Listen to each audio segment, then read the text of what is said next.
నమస్తే. Welcome to our channel. నేను మిషాల్ని. YSRCP party అధికారం కోల్పోయి ఇప్పటికీ 11 సీట్లు కూర్చున్నారు. అయితే ఇప్పుడు వైసీపీ నేతలు ఒక్కొక్కరు మెల్లిగా జారుకుంటున్నారు వేరే పార్టీలోకి.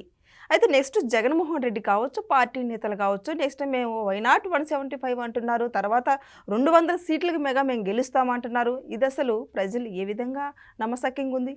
అయితే దీని మీద పూర్తిగా విశ్లేషించడానికి మనతో స్టూడియోలో ఉన్నారు సీనియర్ జర్నలిస్ట్ డాక్టర్ కనకదుర్గ గొడ్లమణి గారు ఉన్నారు. వారిని అడిగి విషయం తెలుసుకునే ప్రయత్నం చేద్దాం. నమస్కారం మేడం. నమస్తే అండి.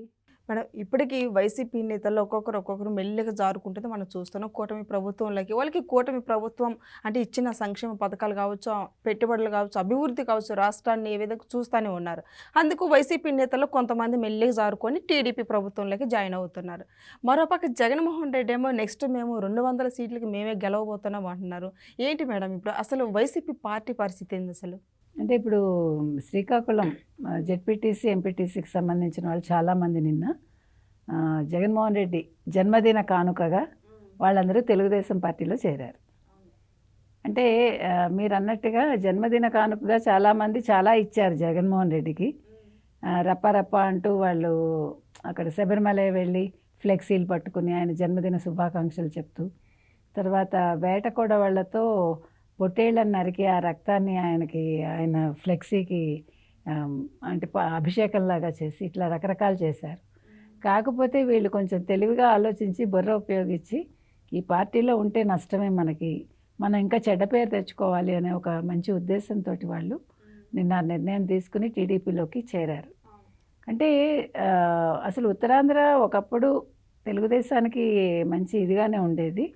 తర్వాత వైసీపీ వచ్చాక బొత్స వచ్చాక వాళ్ళు ఇటు వచ్చారు కొంతమంది. ఇటీవలి కాలంలో ప్రతి చోట కూడా సమీకరణాలన్నీ మారిపోతూ వస్తున్నాయి ప్రతి పార్టీకి కూడా. అయినా కూడా ఇప్పుడు మీకు ఉత్తరాంధ్రలోనూ గెలిచారు, టీడీపీకి మంచి మెజార్టీ వచ్చింది. ఎప్పుడు మొన్న ఎలక్షన్స్లో 24 ఎలక్షన్స్లో అంటే కడపలో కూడా వచ్చింది. 10/7 ఇచ్చారు అప్పటి ప్రజలు.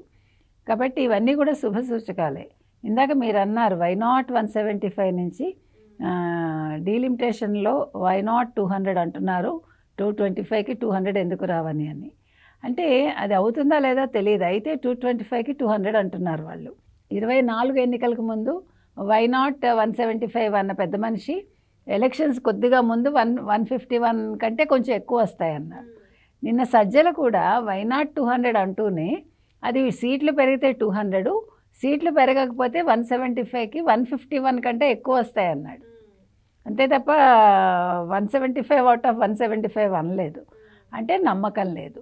ఇప్పుడు మేము ఇంత చేసాం అంత చేసాం, మేమే అంటే 5 ఏళ్ళు సంక్షేమాలు ఇచ్చాము, ఈ రాష్ట్రాన్ని 15 ఏళ్ళు 20 ఏళ్ళు ముందుకు తీసుకెళ్ళాము, మళ్ళా నెక్స్ట్ ఎలక్షన్స్లో 200 సీట్స్ వస్తే మేము 50 ఏళ్ళు చక్కటి పరిపాలన అందిస్తాము.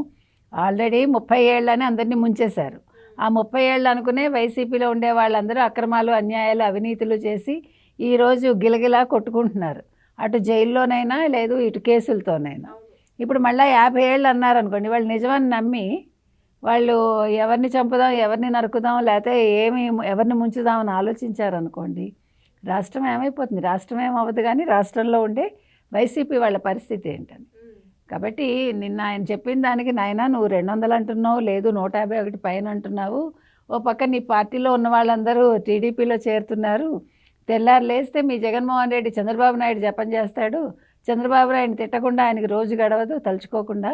మరి ఇదేంటిది అని అడుగుతున్నారు ప్రజలు. అంటే సజ్జలకి గ్రౌండ్ రియాలిటీ తెలియట్లా. జగన్మోహన్ రెడ్డికి ఎలాగా తెలియదు, కానీ సజ్జలకి తెలియాలి. ఎందుకు తెలియాలి అంటే ఆయన ఒక సలహాదారు కాబట్టి. ముఖ్యమంత్రి తర్వాత నేనే ముఖ్యమంత్రి అన్న లెవెల్లో ఆయన ప్రొజెక్ట్ చేస్తూ వచ్చాడు ఇంతకాలం. సో అటువంటి సజ్జల వాస్తవాలు తెలుసుకోకుండా ఇక్కడే జగన్మోహన్ రెడ్డి కొంచెం తెలివిగా ఆలోచించుకోవాలి. లేదంటే మళ్ళీ బొక్కబోర్లా పడతాడు.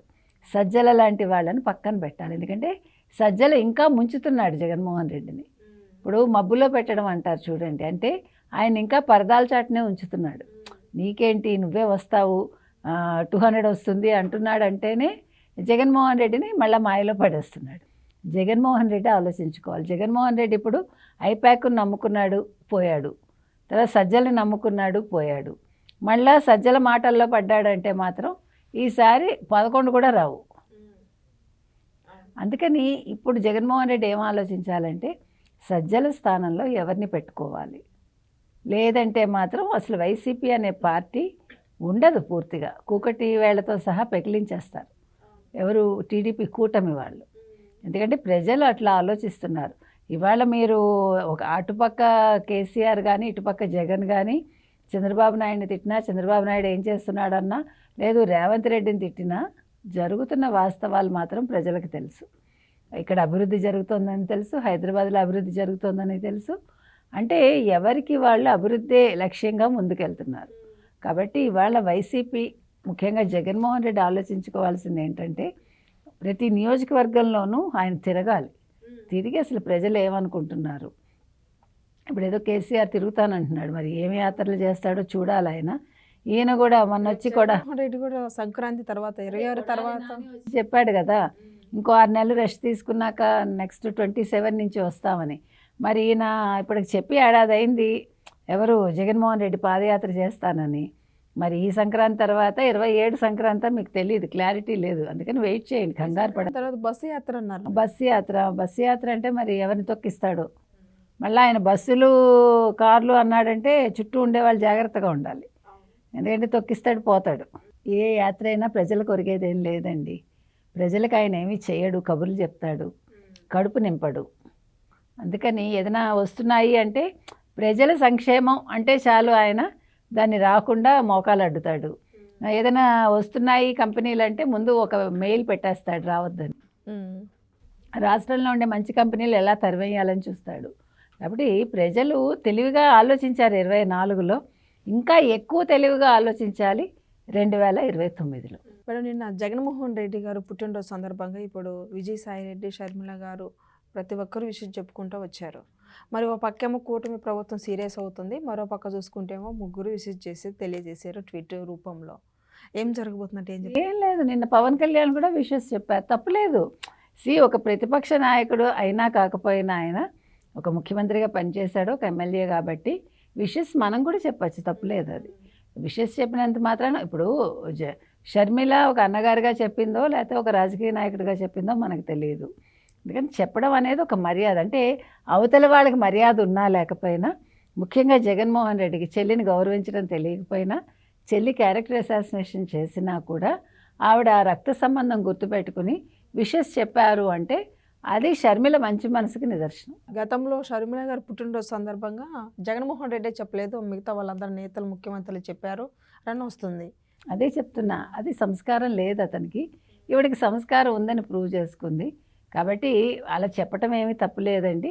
చెప్పని వాళ్ళ గురించి మనం మాట్లాడుకోక్కర్లేదు, అంటే జగన్మోహన్ రెడ్డి లాంటి వాళ్ళ గురించి. చెప్పిన వాళ్ళని మనం అప్రిషియేట్ చేయాలి. Thank you madam. Thank you.